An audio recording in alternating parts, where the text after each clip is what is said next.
what we get from archaeology is not just the historical record, but we get, everything else that is not written in the history. We're able to see the people that are not written in the historical narrative. So it allows us to take that historical record, in some respects, and really add to it and make it more comprehensive. The collections repository at Grave Creek Mound is the state's archaeological collections, so we hold all of the artifacts from the state of West Virginia, basically. And the idea was to give the students, hands-on opportunity, but kind of also give them really meaningful work. Being able to say, I know how to take care of artifacts, how to handle artifacts, I know how to identify them, that's really important experience to have, and it makes you that much more prepared for what you're going to do in the future.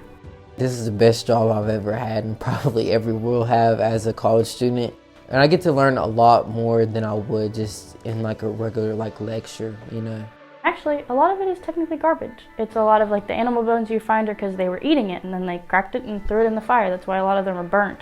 You're learning what they ate. You're learning what they used to make pottery with all the little sherds that we find. Usually ceramic pieces have, can I show you? Actually, you can tell by the little flakes and stuff inside that it's a ceramic piece.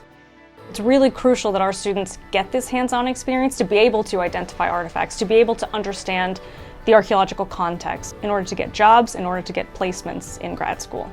We can't have history just by theories. We have to have evidence that backs that up.